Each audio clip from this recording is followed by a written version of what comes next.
너무 오랜만에 여러분 만나 뵙게 되었습니다. 제가 벌써 2달여 만에 여러분을 만나 뵙게 됐는데요. 개인적으로는 여기 올라오는 게 굉장히 미안했어요. 우리 청년부가 너무 아름답게 부흥하고 성장하고 있고 또 최은강 목사님 통해서 은혜를 많이 누리고 있는데 제가 괜히 이렇게 전문 용어로 산통 깨는 거 아닌가. 여러분들 너무 잘하고 있는데 제가 괜히 여러분들의 이 기쁨과 즐거움을 조금 반감시키는 것은 아닌가 하는 생각이 있어서 정말 여기 올 때 여러분 정말 그립고 보고 싶고 하는 마음도 있지만 또 조심스럽고 또 하나님께 기도하는 마음으로 이렇게 올라오는 부분도 있습니다.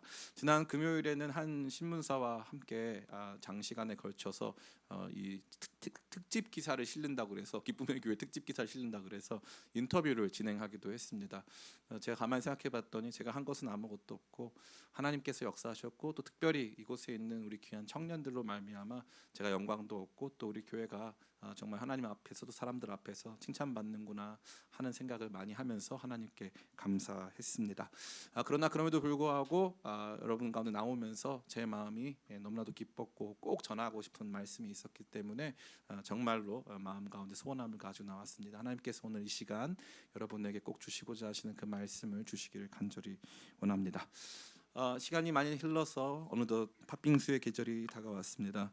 개인적으로 빙수를 좋아하는데요. 10여 년 전에 빙수를 먹으면서 크나큰 깨달음을 얻은 적이 있습니다. 이렇게 원래 이렇게 많이 먹는 사람들은 먹으면서 많은 활동이 이루어집니다. 그래서 그냥 먹기만 하는 건 아니고요. 그냥 먹으면서 깨닫기도 하고 또 대화도 하고 하면서 많은 걸 누리는 거죠.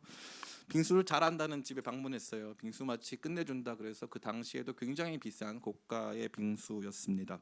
근데 이 빙수가 나왔을 때 우리는 놀라지 않을 수 없었습니다. 이 빙수의 그릇 자체가 굉장히 독특한 아주 이 기하학적인 모습이 굉장히 독특하게 돼 있었기 때문이에요. 한쪽은 높이 올라가고 한쪽은 거의 땅바닥을 향해 있었습니다. 이 빙수의 모습은 마치 우리 아까 네팔 사진 보면서 봤지만 이 히말라야 산맥처럼 이렇게 돋아 있는데 한쪽은 높고 한쪽은 낮으니까 시간이 지나니까 빙수가 녹으면서 마치 빙하가 녹아내리듯 조금씩 이 아래쪽으로 향하기 시작했어요.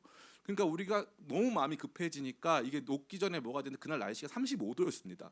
야외에서 먹었는데 빛의 속도로 떨어지는 거예요. 그러니까 거기 모인 사람들이 정말 최선을 다해가지고 앞접시 갖고 와가지고 막 덜어서 먹어놓는데 그 비싼 빙수를 먹는데 걸린 시간이 3분이 안 돼요. 빙수 맛은 전혀 기억이 나지 않고 그놈의 빙수 그릇에 대한 욕만 30분 동안 한 것 같아요. 뭔 놈의 그릇을 이런 데 줘가지고 이거 뭐 빙수를 먹어보지도 못하고 그냥 마셨다 이거 왜 이럴 거면 여기 왜 왔냐 막 이러면서 저를 막 질타하는 목소리부터 엄청났습니다. 빙수의 맛을 일정 시간 유지하는 데 가장 필요하고 적합한 것이 이제 그릇이라는 것을 그때 발견하게 된 거죠. 그릇이 없으면 빙수도 있을 수 없다 이거죠. 신기했어요. 이것이 바로 형식과 가치, 형식과 의미, 그것의 상관관계와 깊이 연관이 있다는 것을 발견했어요. 우리는 의미가 있으면 그 내용이 충분하면 형식은 어찌됐건 필요하지 않다 혹은 최소화할 수 있다라고 생각하도록 훈련받아왔던 것 같아요. 형식이 뭐 중요하냐, 마음이 전부지 이렇게 이제 생각하면서 자라왔던 것 같죠. 그런데 제가 그때 많은 생각을 했어요. 과연 이 형식이 그렇게 무가치한 것일까? 그 정도로 이 내용물보다 현저히 중요하지 않은 것이어서 어떠한 모습을 하든지 상관없는 것일까? 그렇지 않다는 거죠. 흥미롭게 그 형식, 우리가 이 형식을 취한다고 생각했는데 때때로는 형식이 우리를 지켜주고 있을 때도 굉장히 많은 거예요. 형식 그까짓거 아무것도 아닌 게 아니라 그 형식 때문에 이게 보존되고 형식 때문에 그 시간이 가치 있고 의미 있어질 수 있다라는 것입니다. 기독교 부흥의 시대를 지나오며 교회는 자성의 목소리를 발하였습니다. 그래서 예배 공간이나 형식보다 마음이 중요하다라고 하는 이 목소리가 나왔죠. 그때 나온 구호가 바로 우리가 교회다, 내가 교회다라고 하는 구호였어요. 그 말뜻은 매우 분명합니다. 설명이 필요 없을 만큼 교회의 조직이나 형식 또 건물이 아닌 우리 자신이 교회의 일원임을 깨닫고 그 교회됨을 실천해 나가자라고 하는 아주 누가 봐도 건전하고 좋은 구호였습니다. 이것은 교회를 건강하게 하고 한편으로는 교회를 정화하고 깨끗하게 했습니다. 그러나 목회 현장에서 제가 느낀 것은 그것은 마치 빙수를 담기에 적합하지 않은 사선 그릇처럼 느껴졌습니다. 청년들은 개혁을 좋아합니다. 개혁은 좋은 말입니다. 그러나 그것에 대해서 무조건적인 찬성을 표하고 우상 숭배하듯 개혁이란 말을 숭배할 필요는 전혀 없습니다. 그 개혁을 통해서 얻게 되는 형식이 과연 우리 공동체를, 우리의 믿음을, 하나님께서 원하시는 뜻을 잘 보존하고 그것을 이어갈 수 있는 적합한 형식인가에 대한 고민이 필요하다는 것입니다. 예를 들어 가정은 무엇입니까? 가정은 엄마, 아빠, 나, 형, 누나, 언니, 동생 등과 같은 구성원들의 집단이라고 할 수 있습니다. 집이 결코 가정은 아닙니다. 그러나 가정이 집이 없다면 어떻게 될까요?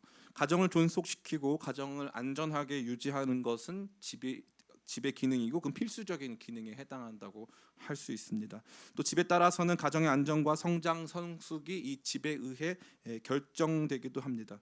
그래서 집은 가정이 아니지만 가정에 있어서 집은 필수적인 요소고, 이 가정이라고 하는 공동체가 특정한 형식과 크기, 특정한 위치를 향해서 집을 구하는 활동은 반드시 필수적으로 요청되는 활동입니다. 그것을 제대로 이해하지 못한 채 그냥 가정이 제일 중요해. 물론 가정이 제일 중요한데 그 중요한 가정을 지키기 위해 그런 형식이 필요하다는 것을 알지 못한 채 그냥 그 구호만 일삼는다는 것은, 그것은 성장과 성숙에는 아무 도움도 되지 않는 굉장히 어리숙한 생각이 될 것입니다. 코로나19 시대를 지나며 우리는 모든 것을 원점에서 재검토할 수 있는 시간과 기회를 얻게 되었습니다.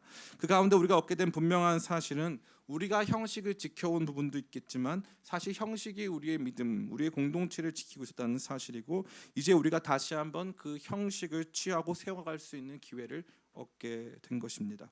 그 형식 가운데 가장 중요한 것은 무엇일까요? 바로 교회입니다. 여러분이 지금 출석하고 있는 교회 말이죠. 제가 아는 한 지역에서는요, 제1교회가 있어요. 제1교회 다 있잖아요. 우리 대구 분들 대구 제1교회가 있고, 뭐 전주에도 전주 제1교회가 있고, 다 제1교회가 있습니다. 근데 여러분 혹시 제2교회도 들어보신 적 있나요? 제2교회? 제2교회 실제로 있습니다. 실제로 있어요. 우리 대한민국에 있는 한 도시에는 제8교회까지 있어요. 제8교회. 그런 거 처음 들어보셨죠? 미국의 필라델피아에 가면은 제일 유명한 장로교회가 제1교회가 아니고 제10장로교회예요. 신기하죠? 그러면 왜 그 당시에는 제1교회, 2교회, 3교회 이렇게 개성 없이 이름 붙였을까요? 그 당시에 교회라는 것은 교구, 다시 말해 지역의 교회가 하나예요. 그러니까 그 교회에 어떤 담임 목사님이 부임했는지도 중요하지만 그 교회가 있다는 게 중요한 거죠. 다 그 교회를 간 거예요.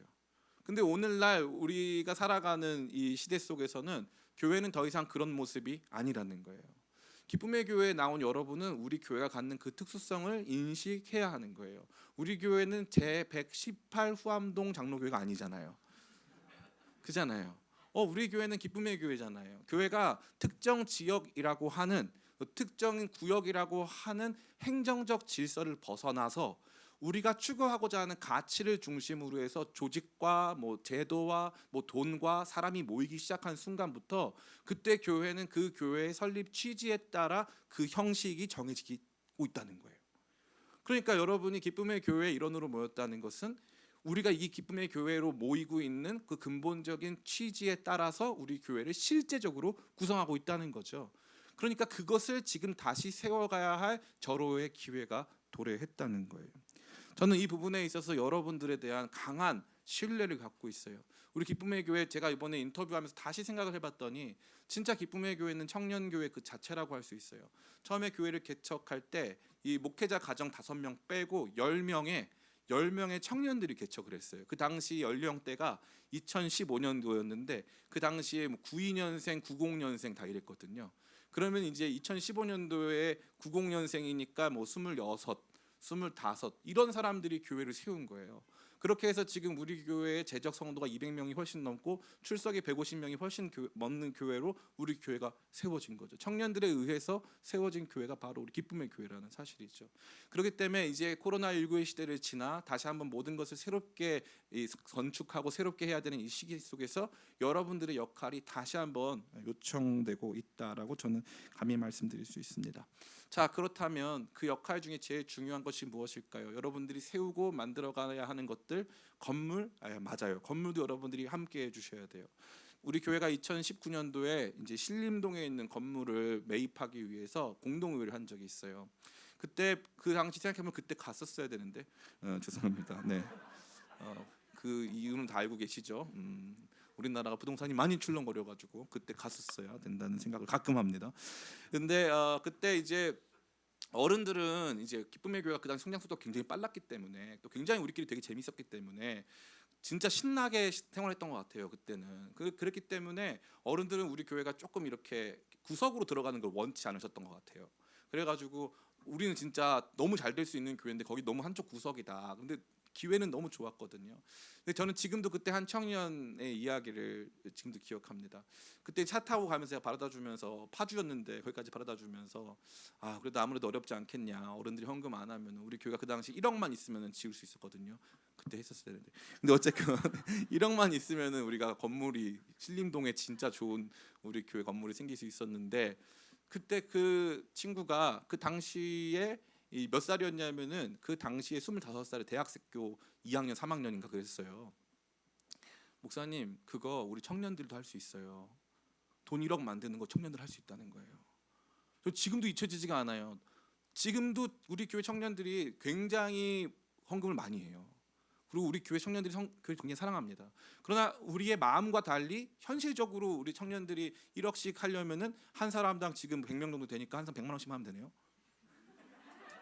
아주 큰 돈은 아니네. 오늘 뜨거운데. 아멘 감사. 누가 아멘 했어요? 감사합니다. 그런데 그 자매가 뭐라고 하냐면은 할 수 있다는 거예요. 우리 청년들이 얕보지 말라고. 청년들 할 수 있다고. 그 말을 하는데 제 눈물이 막 나더라고요. 개척자 이 프론티어의 마음을 가지고 있는 한 청년의 그 고백이 너무 마음이 심장이 뛸 만큼. 근데 그때 헌금 안 걷었어요. 헌금 안 걷고 그때 안 갔습니다. 근데 지금도 그 말 한마디가 제 심장을 울려요. 그게 기쁨의 교회 청년 스피릿이다. 우리 교회는 청년들이 이끌어가는 교회다. 그래서 우리 교회가 청년부 수련회를 단독으로 가본 건 이번 원데이 수련회가 처음이에요. 왜 단독으로 못 갔냐? 우리는 청년부가 단독으로 가면 다른 부서가 수련회 진행이 안 돼요. 그래서 전교인 다 데리고 애들은 누가 볼 거야, 그죠? 옛날에 그런 말 하잖아요. 그럼 손 누가 키우냐? 네가 다 할 거 하면 손은 누가 키우냐? 그래가지고 애들부터 어른들까지 다 가서 청년부가 다 진행하고 해야 수련회가 가능한 교회.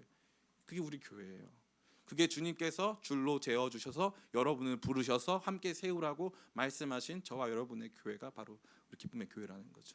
이 교회를 세워 나갈 때 제가 우선적으로 여러분에게 돈으로 시작하지 않아요.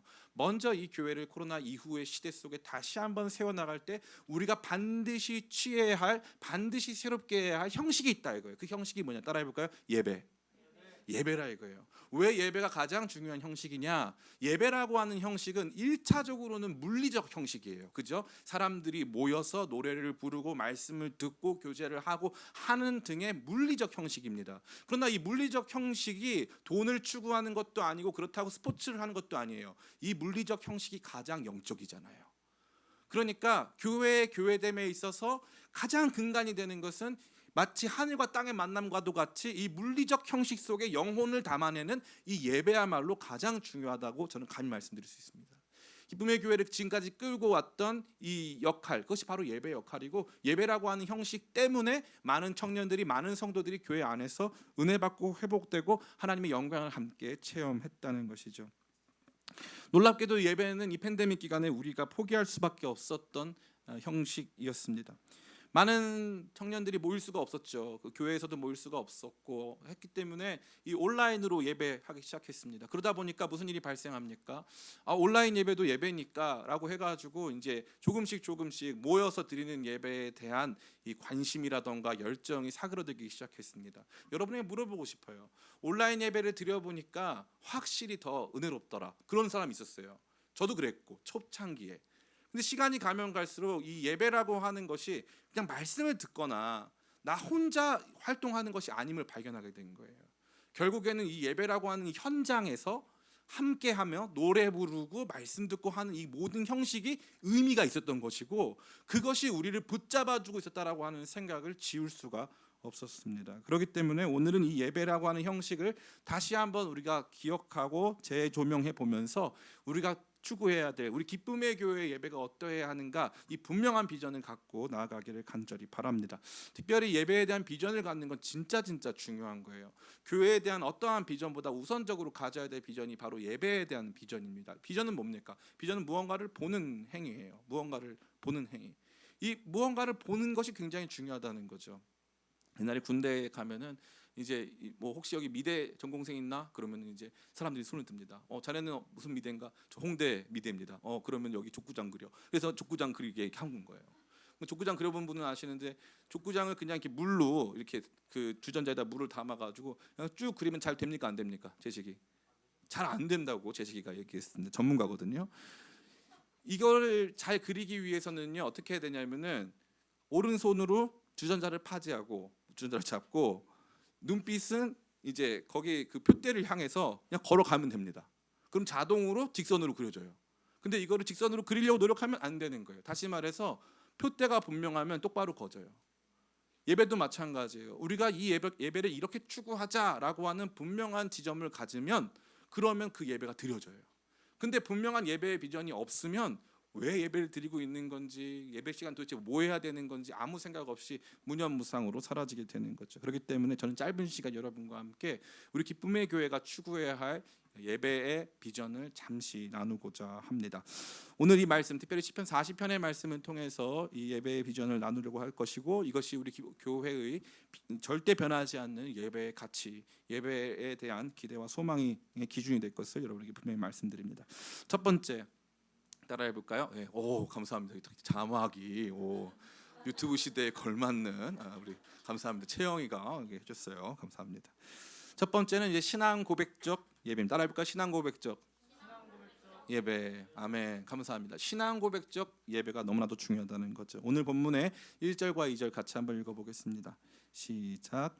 내가 여호와를 기다리고 기다렸더니 귀를 기울이사 나의 부르짖음을 들으셨도다. 나를 기가 막힐 웅덩이와 수렁에서 끌어올리시고 내 발을 반석 위에 두사 내 걸음을 견고하게 하셨도다. 아멘. 여기 등장하는 것 중에 우리의 이목을 사로잡는 것은 바로 나라고 하는 거죠. 1인칭 주격 표현들이 굉장히 많이 나온다는 거예요. 내가 여호와를 기다리고 기다렸더니 귀를 기울이사 나의 부르짖음을 들으셨다. 나를 기가 막힐 웅덩이와 수렁에서 끌어올리시고 내 발을 반석 위에 두시고 내 걸음을 견고하게 하셨다라고 하는 내가 경험한 이 주님, 내가 경험한 은혜에 대한 고백과 감격이 등장하고 있다는 거예요. 특별히 이것은 큰 의미에서 두 가지를 보여줍니다. 한 가지는 우리의 구원에 대한 내용을 담고 있죠. 여기 보면은 2절에 기가 막힐 웅덩이와 수렁이라고 되어 있는데, 이 기가 막힐 웅덩이와 수렁은 내가 절대 빠져나올 수 없다는 뜻이에요. 절대 빠져나올 수 없는, 죄와 사망의 권세 아래 절대 빠져나올 수 없는 그 우리를 예수님께서 건지셔가지고 우리를 반석 위에 두셨다. 이 반석은 바로 예수 그리스도를 의미하는 단어죠. 그렇기 때문에 예수 그리스도 위에 두셨다라고 하는 의미로 해석할 수도 있습니다. 1차적으로는 우리가 받은 구원, 이미 예수님께서 십자가에서 우리의 죄를 대속하셔서 우리를 의롭게 하시고 이제 우리를 사망과 죽음 아래서 건져내셔서 살게 하신 그 위대한 일을 기억하게 하는 것입니다. 그런데 그것이 누구에게 적용된 일이다? 나, 1인칭 나. 너무나도 중요한 거예요. 이 구원이 나에게 이루어진 사건이라고 하는 거룩한 고백에 기초하고 있다라는 거죠. 또한 동시에 이러한 내용의 구원은 지금도 이루어지고 있죠. 이것은 마치 나의 부르짖음, 다시 말해 날마다 주님께 기도하고 여러 상황 속에서 나를 건져주시기를 소망하고 기대하고 있는 우리의 경건의 차원에서도 일어나는 일입니다. 이러한 경험이 고백이 되고 이 고백이 이 모든 일들의 출발점이 된다라는 것이죠. 이것이 흔들려서는 안 되겠습니다. 이 기초를 위해서 우리는 우리가 받은 구원을 기억하고 매일의 삶 속에서 기도로 그 구원의 다양한 차원을 경험하며 예배의 자리로 나와야 하는 거죠. 그러니까 무슨 뜻이에요? 삶 속에서 여러분들이 경건이 없는데, 기도가 없는데 예배에 나올 수 있다 없다? 없다는 거예요. 왜냐하면 삶의 체험이 없는 거예요. 삶의 광야가 없어. 그래가지고 하나님께 나아가서 예배한 적이 없는데 우리의 예배가 온전할 수 있다 없다는 거죠. 신앙 고백적 예배라는 건 그거예요. 1차적으로는 나를 구원하셨다라고 하는 조금 더 조직 신학적인 내용이라면, 더 우리 분명하게 우리 가운데 와닿는 것은 매일의 삶 속에서 주님이 우리를 건지시고 붙잡아 주시고 은혜로 함께 하시는 이 거룩한 감격이 우리로 하여금 주님을 찬양하게 했다 이거죠. 그래서 이 실존적 신앙 고백의 차원에서 예배가 시작되는 거예요. 저는 여러분들이 이 예배를 제대로 기쁘게 온전하게 잘 드리기 위해서 이러한 고백이 넘쳐나기를 원하고, 이 고백이 넘쳐나기를 위해서는 날마다 우리가 주님을 기다리고 주께 간구하고 주님 앞에 기도할 수 있는 우리 되기를 간절히 원합니다. 아멘. 두 번째, 우리가 품어야 하는 예배의 비전 두 번째는 바로 음악적 예배라는 거예요. 따라볼까요? 음악적 예배. 이 음악적 예배라는 게 굉장히 중요한 겁니다. 이것을 우리가 그동안 너무 간과해 왔어요. 이 한국의 실용음악과라고 하는 학과가 생기기 시작했다는 것은 근본적으로 우리나라 안에서 음악적 관심도가 굉장히 컸다는 거예요. 이게 언제부터 많아졌냐면 그 전에도 있었지만 90년대 후반, 99년, 98년 이때부터 시작해서 2000년대, 2010년대 거의 초중반까지 엄청났습니다. 그때 웬만한 학교 무슨 뭐 보컬 전공으로 들어가려고 그러면 200대 1을 뚫고 들어가야 됐었어요. 그만큼 많은 사람들이 실용음악과 진학을 했거든요. 그때 이제 교회가 이제 그렇게 막 음악 사역, 찬양 사역도 굉장히 많이 했어요. 그런데 놀라운 것은 지금 우리가 무슨 뭐 많은 예배팀이 있긴 하지만 그때에 비해서는 현저히 줄었어요. 현저히. 예배에서의 음악적 관심도라든가 이런 게 현저히 줄었다는 거죠. 옛날에는 이제 CCM 가수분들이 이제 콘서트를 합니다. 세종문화회관에서. 며칠 하는 줄 알아요? 일주일. 세종문화회관이 몇 석입니까? 3,000석. 일주일 매진이 매진. 예술의 전당에서 CCM 가서 콘서트를 했는데 똑같이 일주일 매진. 다 그랬어요. 근데 요즘에는 사람들이 그런 문화적인 부분에 있어서 주님을 찬양하고 이렇게 뭔가 이 음악이라고 하는 그 분위기 안에 들어가는 것에 있어서 굉장히 자기 선택적이고 뿐만 아니라 어떻게 보면 좀 건조하리만큼 취미로도 음악을 많이 안 해요. 취미로도 음악을 많이. 물론 뭐 랩의 영향이 있다고 할 수도 있겠죠. 소울리스자님의 이제 아마존 앞에 있는 안내 근무자의 안내를 따라 한 보트에 10명씩 모르나요, 여러분? 막 그런 거 하다 보니까 이렇게 막 뭔가 음악적이고 노래를 부르고 막 이런 활동에 대해서 우리는 좀 더 본질적이고 복음적이고 좀 지적이고 이런 생각을 굉장히 많이 하는 거예요. 그런데 이 말씀 보니까 그게 아니라는 거죠. 놀랍게도 3절 말씀 같이 한번 읽어볼까요? 3절 같이 읽겠습니다. 시작. 새 노래 곧 우리 하나님께 올릴 찬송을 내 입에 두셨으니 많은 사람이 보고 두려워하여 여호와를 의지하리로다. 아멘. 갑자기 새 노래가 등장해요. 나를 기가 막힐 웅덩이에서 건져주신 주님을 향한 새로운 노래가 나왔다 이거예요. 신곡이 나온다 이거예요. 갑자기 주님을 향해서 노래를 부르고 싶다 이거죠. 이 노래라고 하는 것은 모든 문화의 가장 기초적인 겁니다. 노래가 없는 문화권은 존재하지 않아요. 제가 조심스럽지만 터키에서 혹시 이 말씀을 듣고 계신 분이 계시다면 좀 조심스럽지만 제가 민족 편향적인 발언일 수 있겠죠.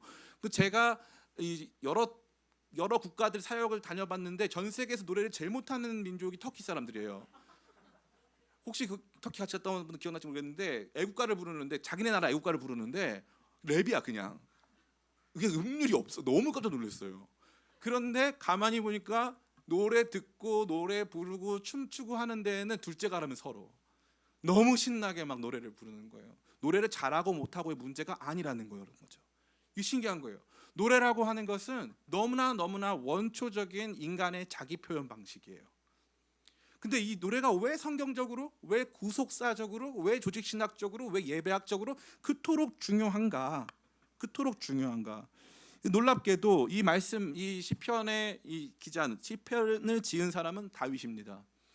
다윗을 그냥 우리가 단순히 골리앗 이긴 사람, 뭐 이스라엘의 왕, 솔로몬 아빠, 뭐 이런 식으로 생각할 때가 많이 있는데, 다윗이라고 하는 한 사람의 생애를 관통하는 가장 중요한 키워드는 전쟁도 아니고 솔로몬 아빠도 아니에요.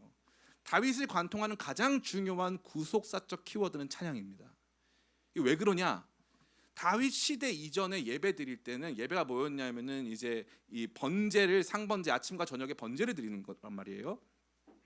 상번제를 드리는데 그때 이제 짐승들이 죽어 나가잖아요. 그럼 예배가 뭐였냐면은 불이 타오르고, 이쪽에서는 제단은 불이 타오르고 짐승들이 끌려오고, 이 제사장이 짐승을 잡고, 제사장이 아니죠, 예배자가 짐승을 잡고 제사장이 피를 뿌리는, 진짜 어떻게 보면은 그야말로 이렇게 유혈이 낭자한 그런 활동이 예배였어요. 사람들은 그거 보면서 막 울면서 내 죄가 저런 모습이다라고 막 고백하는 그런 모습이었다는 말이에요. 그런데 너무 놀랍게도 다윗의 시대 때 가나안 정복 전쟁이 완성이 되고 다윗 시대 때 그 전에는 없었던 조직이 하나 생겨요. 그게 찬양대입니다. 이 찬양대가 뭐 하는 팀이냐면은 이게 되게 중요한 건데 성막 시대에는 성막을 들고 다녀야 되니까 레위인들의 중요 역할이 성막, 다시 말해서 구조물의 이 여러 가지 부품들을 정리하고 운반하는 등의 구체적인 사역이 있었어요. 그런데 이 중에 성전이 생기면서 더 이상 이것을 운반하고 이 구조물 부품 챙겨야 될 이유가 있습니까? 없습니까? 없어요. 그 사람들이 다 뭐가 됐어요? 찬양팀이 됐어요. 찬양팀. 그 무슨 말이에요? 구속사적 단계가 또 하나 완성됐다는 거죠. 변동이 생긴 거예요. 그 변동이 노래가 없는 시대에서 노래가 있는 시대로 바뀌었네요. 신기하게. 그 다음부터 예배의 중심에 음악이 있어요. 하나님 임재의 중심에 언제나 음악이 흘러요. 이건 그냥 제가 음악을 좋아하기 때문이 아니에요. 그냥 개인의 취향 문제가 아니라는 거예요. 기독교 신앙에 있어서 이 음악은 너무나 중요하다는 거예요. 초대교회 예배 형식에 대한 여러 가지 논문들이 존재하는데 거기에 빠지지 않고 등장하는 것이 초대교회는 처음부터 시와 찬송과 신령한 노래로 서로 화답하며 너의 마음을 주께 노래하며 찬송하며와 같은 이 찬양이 작은 이 공동체 안에서도 다 진행됐다는 거예요. 우리 신앙은 노래의 신앙이에요. 음악의 신앙입니다. 음악의 신앙이에요.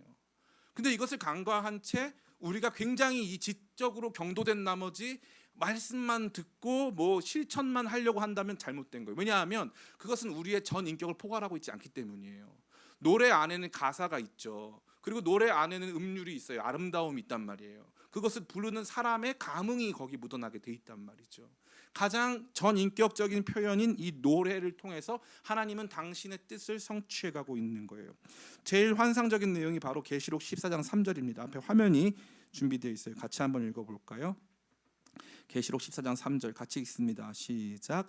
그들이 보좌 앞과 내 생물과 장로들 앞에서 새 노래를 부르니 땅에서 속량함을 받은 14만 4천 밖에는 능히 이 노래를 배울 자가 없더라. 아멘. 하나님께 구원받은 사람들이 부를 수 있는 새 노래가 존재하고 이것이 마지막 때에 이루어질 종말론적인 모습이다라고 강조하고 있는 거예요. 결국 우리는 무슨 공동체? 노래하는 공동체. 그래서 교회 중에 노래하는 교회라는 교회도 있고 새 노래라고 하는 교회도 있어요. 그만큼 이 새 노래라고 하는 것이 담고 있는 의미하는 것이 너무나 크다는 거예요.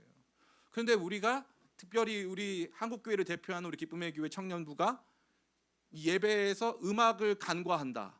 이 음악의 역할, 이 찬양의 여러 가지 의미에 대해서 무지하고 이것을 좋게 보지 않는다? 착각입니다. 그렇게 하면 안 돼요. 그렇게 하면 안 됩니다. 찬양팀 오늘도 너무 잘하잖아요. 우리 민수, 저는 개인적으로 민수가 건반도 잘 치고 하는데 일렉기타 치면서 찬양했으면 좋겠어요. 개인적으로 중간에 막 솔로도 막 하면서 했으면 좋겠어요. 저 꿈이 있다면 우리 BTS가 워십 댄스 팀 하고 아이유가 보컬 팀장 하고 막 이랬으면 좋겠어요. 진짜로. 우리 교회는 그 정도는 돼야 되지 않을까요, 진짜? 네. 그래서 진짜로 막 그 중간에 이렇게 뭐 BY가 와가지고 랩으로 찬양하고, 저는 너무 기대가 되는데 여러분 그런 비전 없어요? 아멘.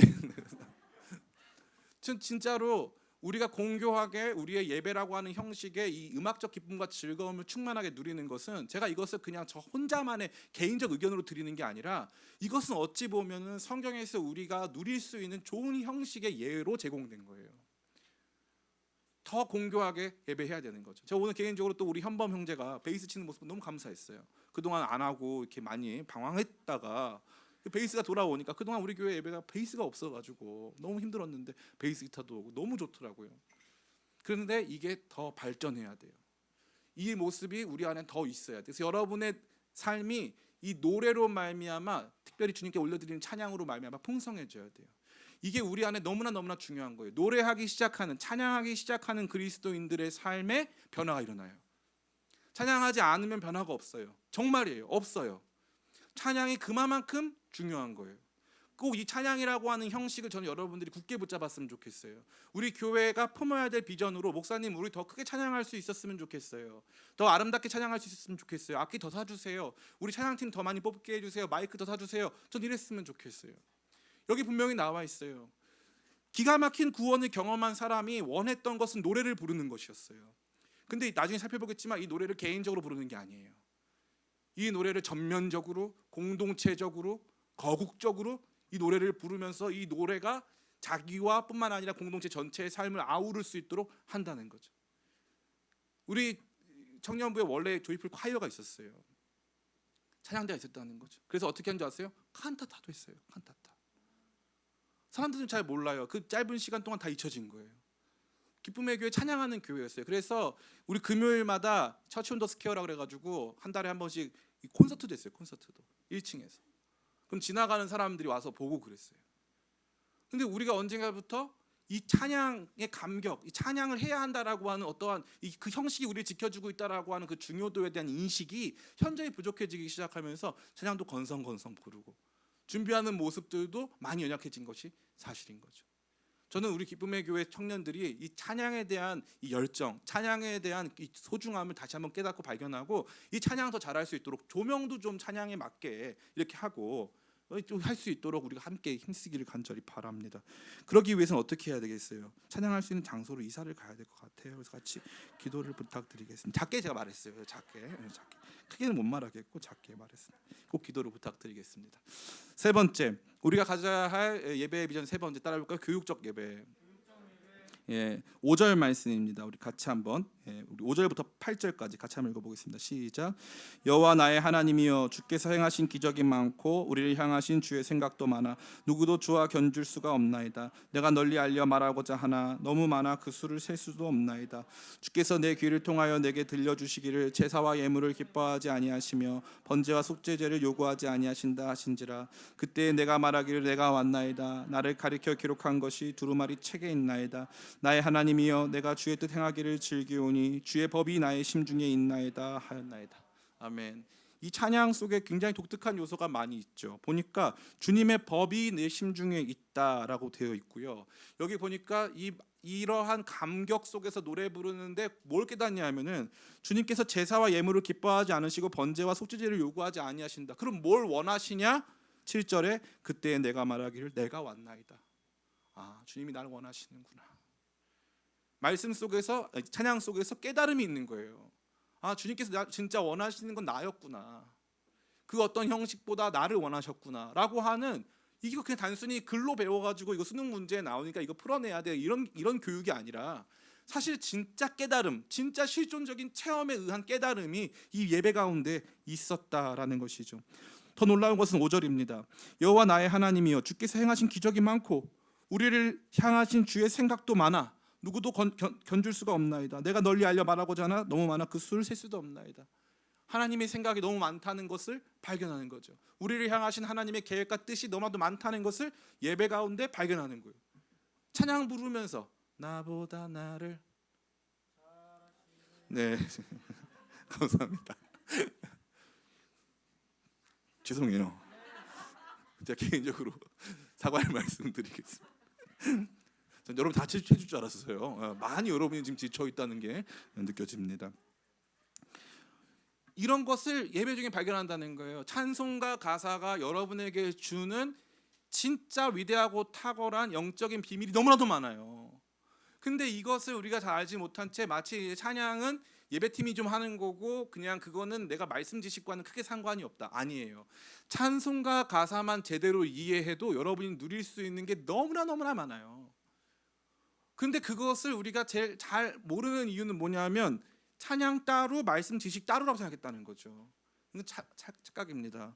우리 예배에서 어떤 일이 벌어지는 거예요? 찬양을 불렀는데 찬양을 막 부르는데 찬양에 그 선포하는 내용이 우리 마음에 와닿기 시작하는 거예요. 와닿기 시작하는 거예요. 깨닫기 시작하는 거죠. 배우기 시작하는 거예요. 말씀 속에서 배우기 시작하는 거예요. 그 전에는 귀로만 살짝 듣던 얘기인데 갑자기 내가 고백하면서 하나님은 나를 만드신 분, 그의 생각 셀 수 없고 하면서 막 깨닫게 되는 거죠. 이 엄청난 각성, 엄청난 이 우리 안에서의 변화의 중심에 예배가 있다는 거예요. 여러분 이런 예배 꿈꾸지 않으십니까? 저는 꿈꿔요. 저는 이러한 예배의 감격을 너무나 많이 체험했어요. 제가 안타깝게 여기는 건 뭐냐면 저는 그 예배의 혜택을 통해서 여기에 있는 사람이거든요. 많은 찬양을 부르면서 그 찬양의 가사가 저를 사로잡고 제 안에서 지금도 눈 감고도 부를 수 있는 찬송이 너무나도 많아요. 근데 안타깝게도 요즘 이 시대를 살아가고 있는, 저는 그냥 단순히 여러분이 그 MZ 세대 나도 다 할 줄 알아요. MZ 세대 다 알아. 일부러 해본 거야. MZ 세대라고 해본 거예요. 영국식으로 해본 거예요. 그냥 사람들이 여러분들을 이렇게 MZ 세대로 범주하는 거 저는 별로 안 좋아해요. 여러분들이 MZ 세대여서가 아니라 여러분이 만난 시대 상황이 그래서 그런 거예요. 그렇게 배워서 그런 거죠. 어떡하겠어요. 여러분들이 독특한 인간은 아니잖아요.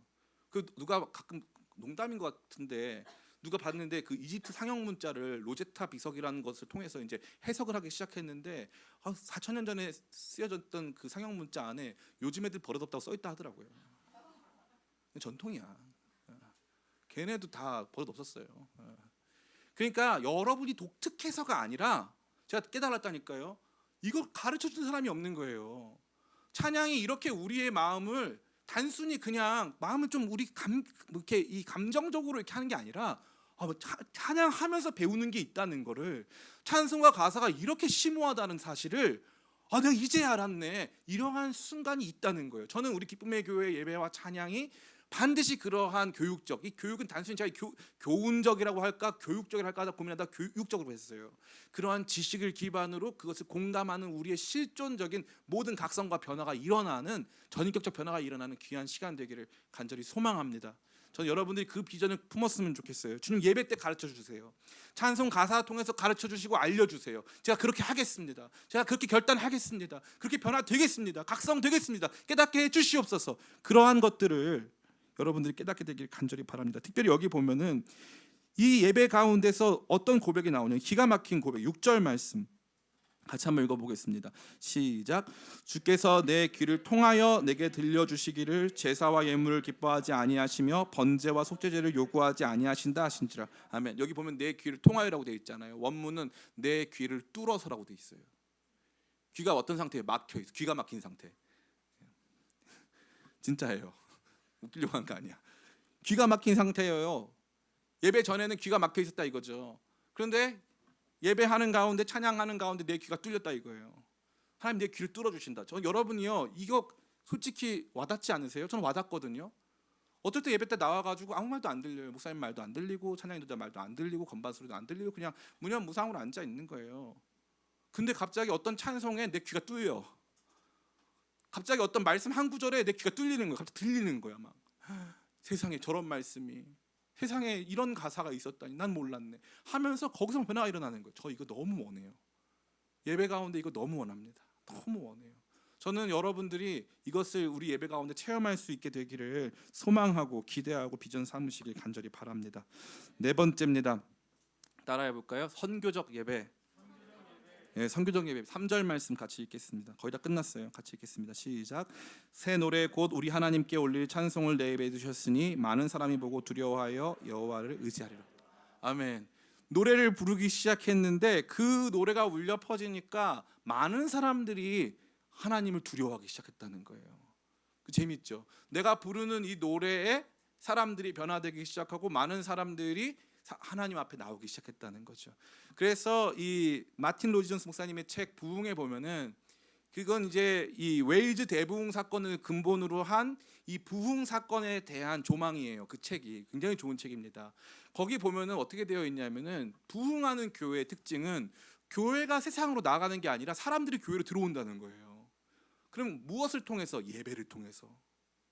예배를 통해서. 우리가 다 나가서 전도하는 거 필요한 일이죠. 그러나 제가 깨달은 건 뭐냐면 전도를 아무리 많이 해도 교회에 오면 낙심해서 떠날 때가 많아요. 사람한테 낙심하고 뭔가 상황에 낙심하고 이 환경에 낙심해서 교회 나왔다가 떠나는 사람 많습니다. 그런데 놀라운 건 어느 교회에 예배가 뜨겁다는 소문이 나기 시작하면 사람들이 모여들기 시작해요. 그러면서 그 예배 가운데서 사람들이 주님의 영광을 보기 시작하고 엄청나게 전도적이고 선교적 일들이 벌어지기 시작한다는 거죠. 이게 아주 흥미로운 거예요. 살아있는 교회에는 그런 역사가 있는 거예요. 어떤 분하고 그런 얘기 나눈 적이 있어요. 교회는 어떻습니까? 제가 보니까 교회는요, 이게 이 중력의 법칙이 작용해요. 그래서 교회 규모가 커지면 커질수록 약간 끌어당겨요. 이렇게 사람들을 끌어당겨요. 근데 그 중력의 법칙 안에 영적 중력의 법칙이 있어요. 그래서 교회 단순 규모가 아닌 그 교회가 가지고 있는 영적인 진정성, 또 그 가운데 누리고 있는 감격, 성령의 운행하심의 정도에 따라 사람들이 자연스럽게 끌려 나오는 거예요. 끌려 나오는 거예요. 우리 기쁨의 교회도 마찬가지예요. 지난 코로나 기간 동안 온라인 성도, 온라인 등록한 성도만 30명 가까이 되고요. 지금도 금요기도회 때도 새 가족이 나오시는 거예요. 그럼 우리 교회 전도를 하냐? 전도 많이 안 하잖아요. 그렇죠? 그거 어떻게 알아요? 여러분이 안 하니까 안 하잖아요. 안 했잖아요. 그죠? 안 하니까 안 하는 거죠. 그렇죠? 전도 많이 안 했잖아요. 그런데 새 가족이 계속 와요. 뭐 이상한 소문 듣고 온 것도 있겠지만 그냥 계속 옵니다. 신기한 교회예요. 신기한 교회예요. 우리는 잘 모르지만 사람들이 우리 예배에 많은 감동을 받아요. 그것도 신기한 거죠. 이 예배가 갖고 있는 이 선교적인 일들은 굉장합니다. 제가 고등학교 때 찬양반이었어요. 찬양반이라고 해서 찬양반인데 악기가 없으니까 기타만 그때 좀 무식했어. 기타 칠 줄 아는 사람 다 기타 갖고 와. 그러니까 한 CA가 찬양반이 60명인데 60명 중에 15명이 기타 갖고 오는 거예요. 그러면 다 같이 그냥 내 영이 주를 자우지 하면서 그냥 이 찬양을 15명이 튜닝도 잘 안 맞아. 그리고 드럼이 없잖아. 다 책상을 다 치고 있는 거예요.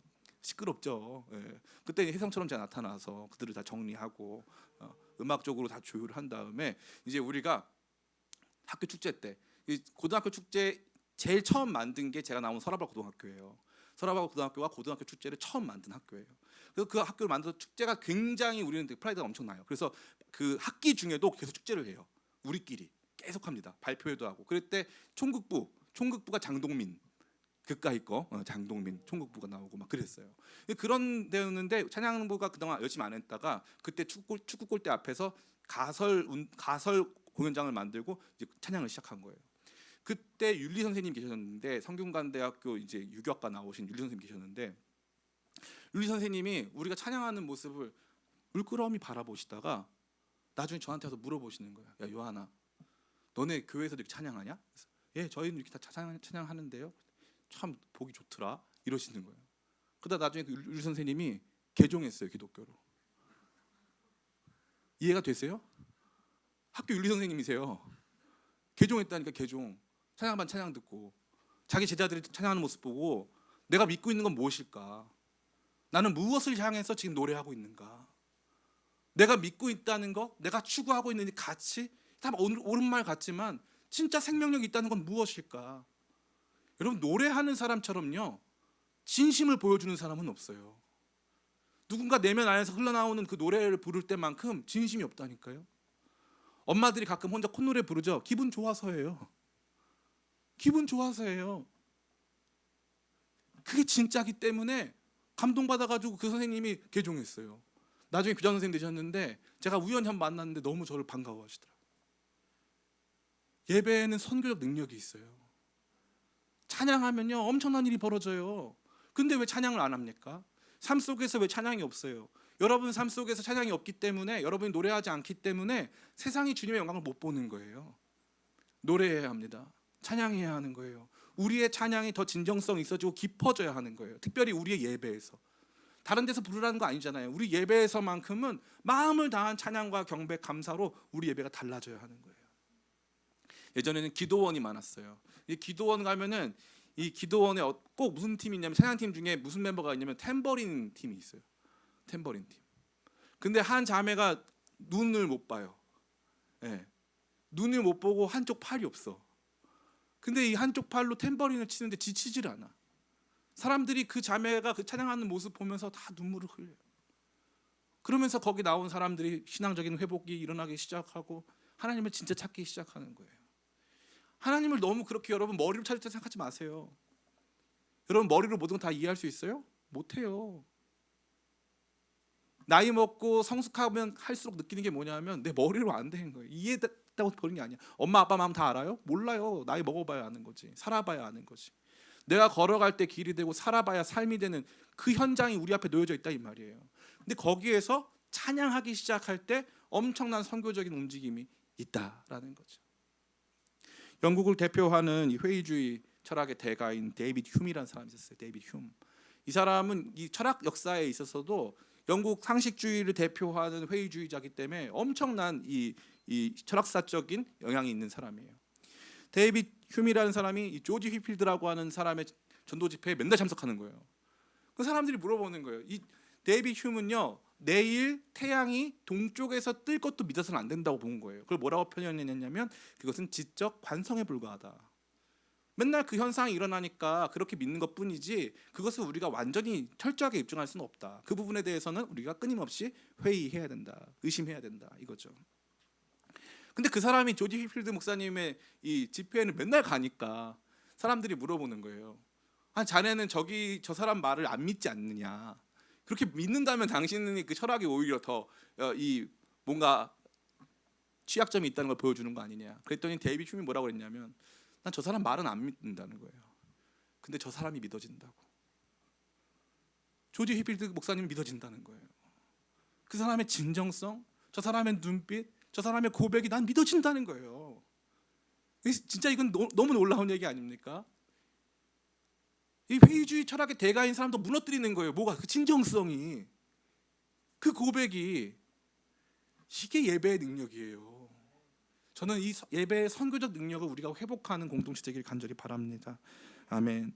5번째입니다. 공동체적 예배. 따라해 볼까요? 공동체적 예배.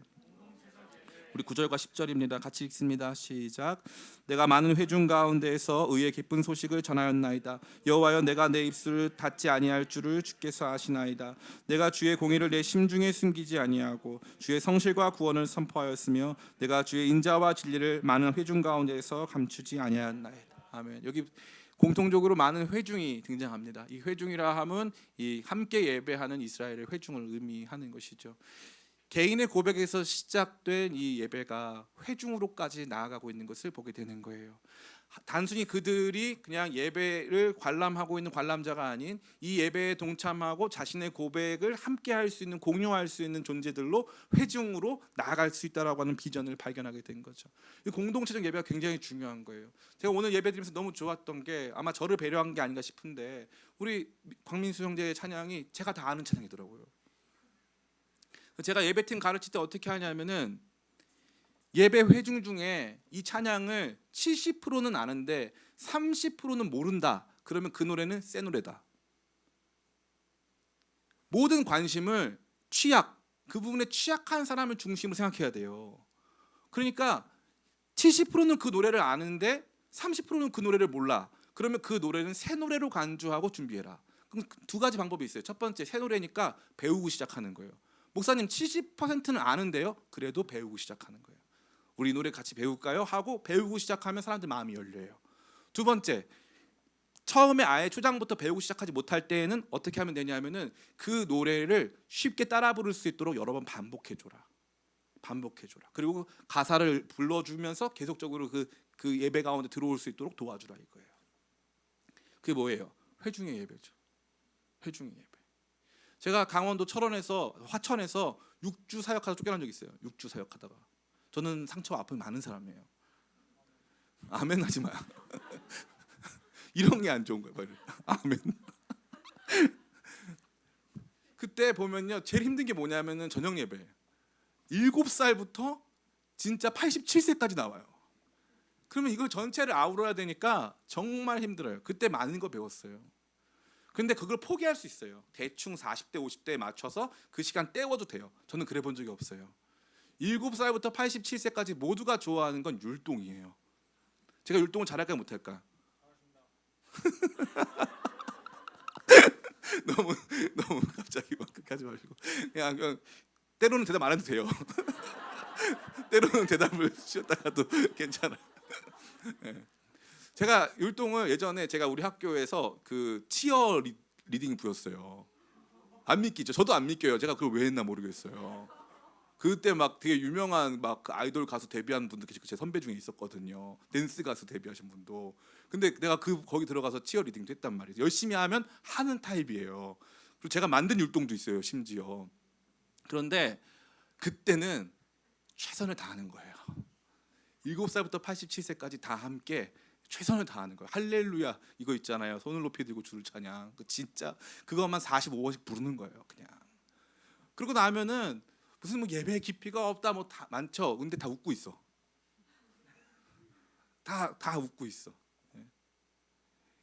그래서 설명해줘요. 여러분 이 찬양이 뭐가 제일 은혜롭습니까? 이 찬양의 이유가 뭡니까? 생명이 있음을 찬양해. 어른들이 고개를 끄덕끄덕거려요. 맞다. 우리가 이렇게 기뻐했던 이유가 돈이 많아서가 아니고 문제가 없어서가 아니고 생명이 있음을 찬양해. 그거였구나. 그거 발견하면서 다 같이 은혜 받는 거예요.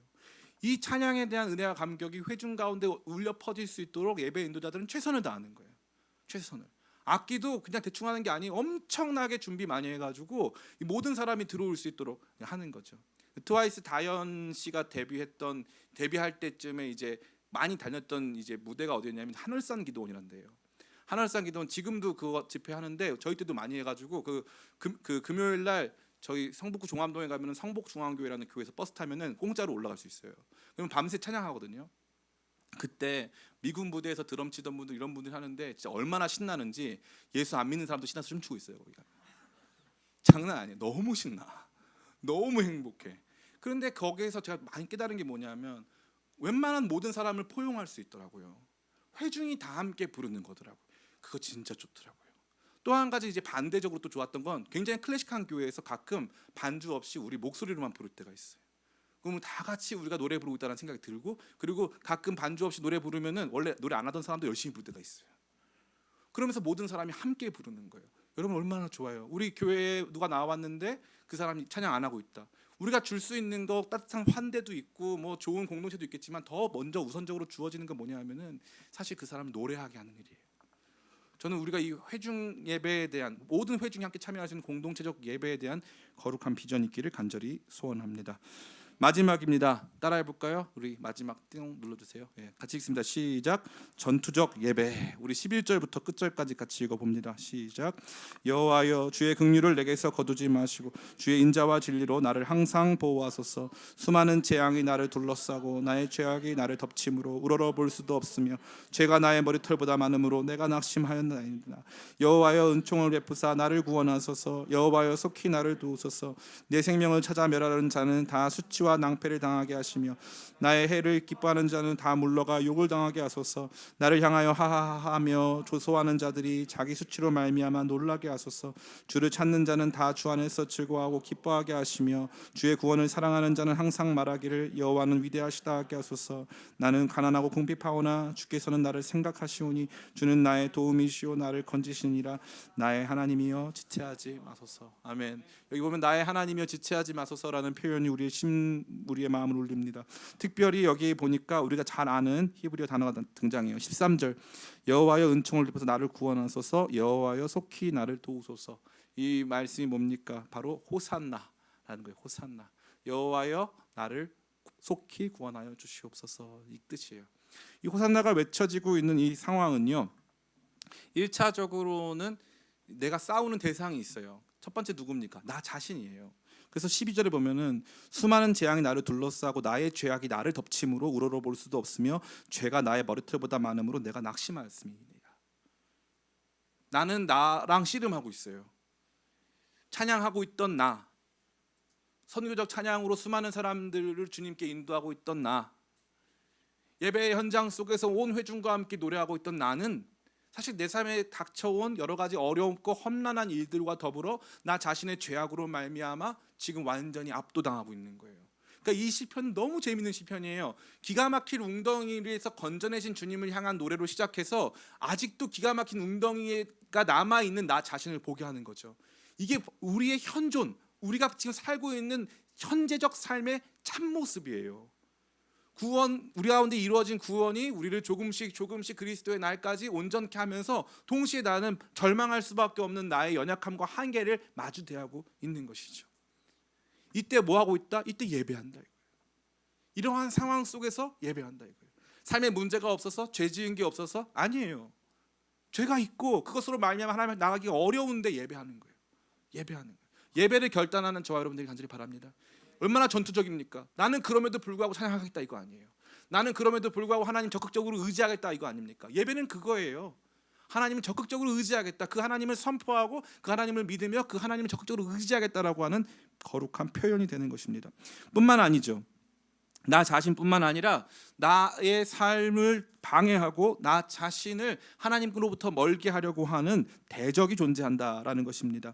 우리 14절 15절 같이 한번 읽어보겠습니다. 내 생명을 찾아 멸하려 하는 자는 다 수치와 낭패를 당하게 하시며 나의 해를 기뻐하는 자는 다 물러가 욕을 당하게 하소서. 나를 향하여 하하하며 조소하는 자들이 자기 수치로 말미암아 놀라게 하소서. 아멘. 이것은 무엇을 의미합니까? 사단 마귀가 끊임없이 우리를 하나님께로부터 멀리 만들고 우리를 낙담케 하고 실패하게 하는 우리의 삶의 정황을 있는 그대로 말해주고 있는 거예요. 이러한 상황 속에서 내 죄악이 나를 옥죄고 원수가 끊임없이 와서 나를 하나님께로부터 끌어내리려고 하는 굉장히 치열하고 전투적인 상황 속에서 내가 뭐 하겠다? 예배하겠다 이거예요. 이것이 우리의 예배의 본질이다. 우리의 예배가 겪고 있는 상황과 환경 그 자체다라고 말하고 있는 것입니다. 17절은 뭐라고 말합니까? 나는 가난하고 궁핍하오나 주께서는 나를 생각하시오니 주는 나의 도움이시오 나를 건지시는 이시라. 이거 찬양이잖아요, 그죠? 주는 나의 도움이십니다. 주는 나의 건지시는 분이십니다. 이 노래가 지금도 울려 퍼지고 있다는 거죠. 끊임없이 우리 삶 속에 울려 퍼지고 있다. 전투적 예배다 이거예요. 어렵고 힘들어도 노래하겠다 이거죠. 제가 개인적으로 친한 우리 동기가 있어요. 학부 동기인데 제가 우리 학부 동기랑 9살 차이가 납니다. 그래서 그 자매랑도 9살 8살 차이가 나는데 학교 다닐 때 엄마가 돌아가셨어요. 그래서 세브란스 병원의 장례식에 우리 동기들이 다 갔습니다. 그 당시 그 친구 굉장히 어렸죠. 21살 22살 이하늘가람이라는 자매인데 엄마가 돌아가셨어요. 그래가지고 우리가 이거 어떻게 해야 되나 막 정말 멀쩡했던 엄마가 돌아가시니까 그 젊은 딸이 막 너무 슬퍼하잖아요. 그래서 우리 다 같이 막 위로하고 같이 기도회를 한다고 동기들이 그 세브란스 병원 옆에 동그랗게 다 섰어요. 뭐 몇십 명이 왔죠. 몇십 명이 왔는데 제가 그때 이제 나이가 제일 많은 오빠니까 같이 기도하자 이걸 하고 있는데 갑자기 이제 딸이죠.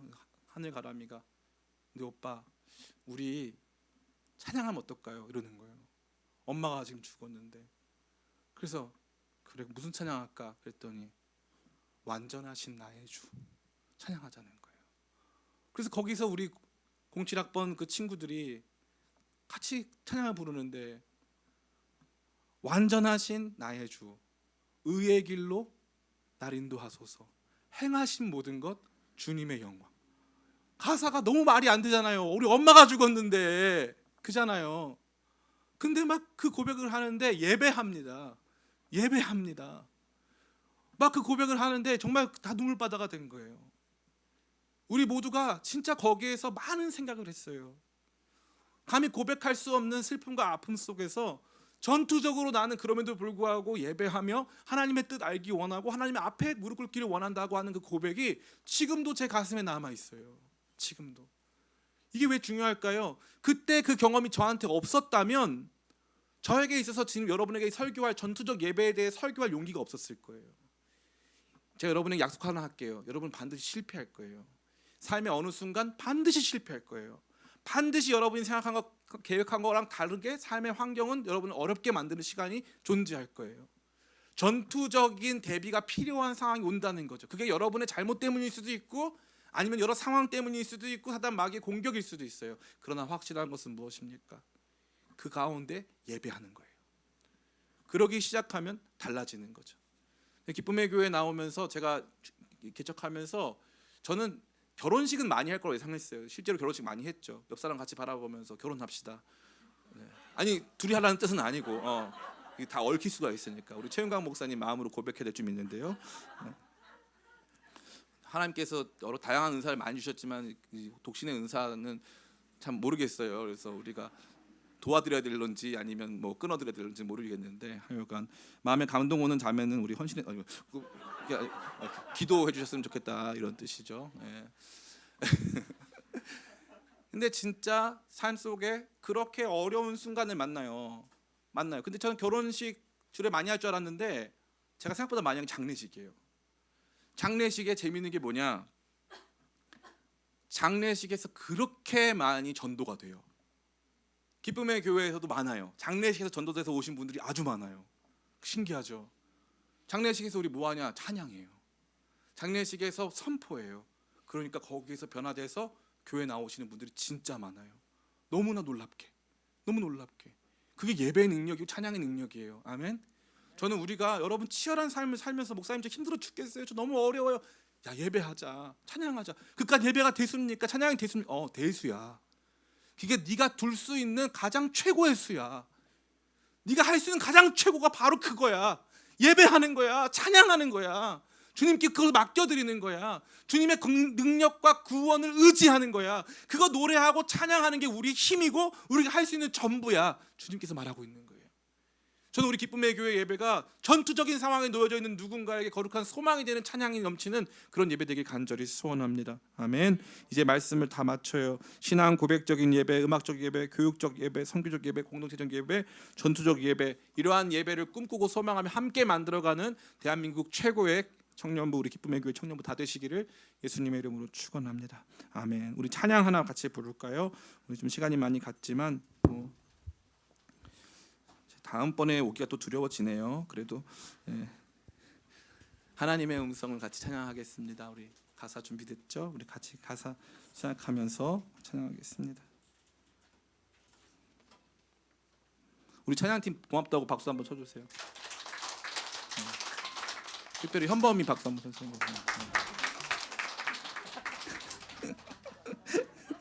속으로 나 미워하지 마. 네, 찬양하겠습니다. 베이스가 있었어야 돼. 네. 이 찬양 모르는 건 아니죠? 너무 옛날 찬양인가?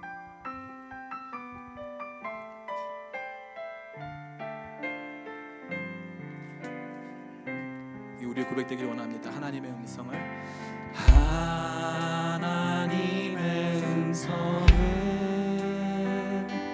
듣고자 기도하며 귀를 기울이고 나의 기도를 들어주신다네.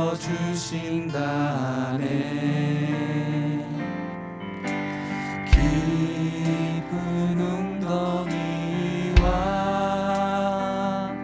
수렁에서 끊어주시고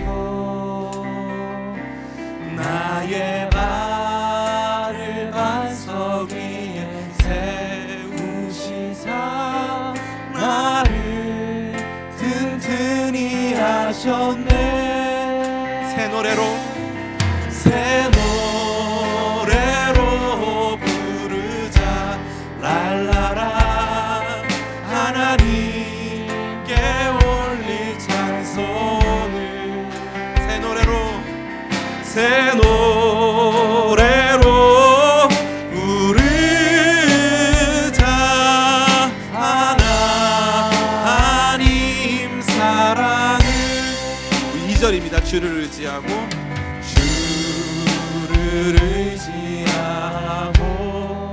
교만하지 않으면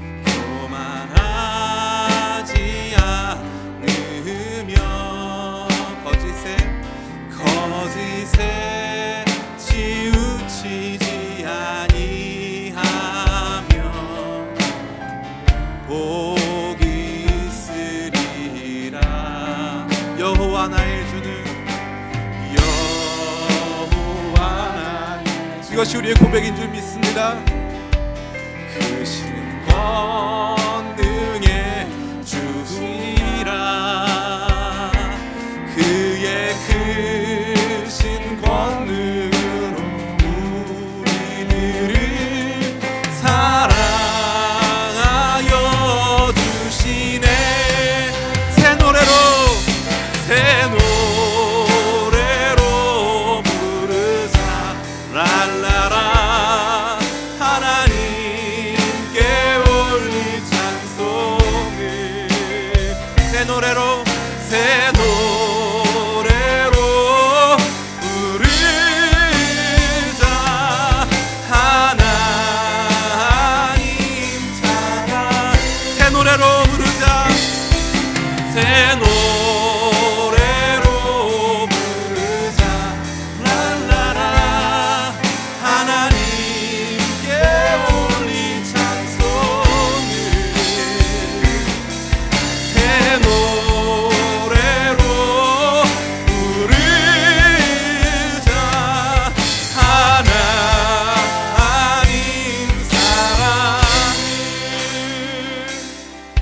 시간 한번 같이 기도했으면 좋겠습니다. 여러분 마음에 왜 하나님을 향한 노래가 끝이 났나요? 왜 그렇게 메말랐나요? 세상의 노래, 신세 한탄의 노래가 넘쳐나고 비판적인 이야기들은 가득하지만 나를 기가 막힌 웅덩이, 죄와 사망의 웅덩이에서 건져내신 그 위대한 사랑을 노래하는 노래가 왜 이렇게 멈춰지고 왜 이렇게 들려오지 않는지 여러분 기억해 보시기를 축복합니다. 여러분 가장 은혜 받았을 때 여러분의 귀에 무엇이 있었나요? 그때 울려 퍼지고 있던 찬양이 기억나지 않으시나요? 그 찬양을 들으면서 눈물 흘리고 있던 여러분 자신이 기억나지 않으신가요? 우리는 찬양의 존재였어요. 내가 내 백성을 지었나니 나의 찬송을 부르게 하려 함이라. 주님께서 우리 가운데 원하시는 것은 무엇입니까? 우리가 주께 드릴 수 있는 것은 무엇입니까? 돈이요? 하나님이 주신 거잖아요. 여러분의 인생 그 어떤 것도 받지 아니한 것이 없잖아요. 하나님께서 우리 가운데 요구하시는 것은 찬양인데, 마음을 당한 감격을 향한 찬양을 그거 원하시는데 왜 그렇게 인색하고 그렇게 잘난 사람인 것처럼 예배의 평가자로 서 있고 관람자로 서 있었나요? 우리가 드릴 수 있는 마음의 찬양 그것 하나도 드리지 못한 채 인색하며 메말랐던 우리를 회개하고 주님 우리를 새 노래의 사람으로 빚으사 거룩한 신앙 고백을 가지고 주 앞에 온전히 노래하게 하여 주시옵소서. 이러한 제목 가지고 함께 같이 기도하기를 원합니다. 같이 기도합니다. 오 주님, 그렇습니다. 우리 가운데 있었던 아버지 그 거룩한 고백이 멈춰지고 아름다운 멜로디가 사라진 채 아버지 세상의 음성만이 가득하고 아버지 나밖에 모르는 아버지 이기적인 생각들로 말미암아 예배를 만들어가고 세워가며 이 예배를 아름답게 수놓았던 노래를 부르는 아버지 하나님 그런 예배자가 아닌 아버지 나밖에 모르는 아버지 성과 전파달자로 있음을 고백합니다. 냉랭했던 우리의 생각들 우리의 마음들을 내려놓습니다. 아버지 우리 가운데 새 노래를 주시옵소서. 새 노래를 주시옵소서. 매일의 삶의 주님을 의지하며 살아왔던 삶의 결과로 이어지는 놀라운 새 노래, 그 새 노래로 말미암아 아버지 하나님이여 사람들의 마음이 변하고 우리의 생각이 달라지는 거룩한 감격이 하여 주시옵소서. 예배가 세워짐에 있어서 이 예배를 형성하는 노래의 예배, 음악의 예배, 찬송의 예배가 멈춰지지 않기를 원하오니 주여 역사하여 주시옵소서. 인도하여 주시옵소서. 역사하여 주시옵소서. 아버지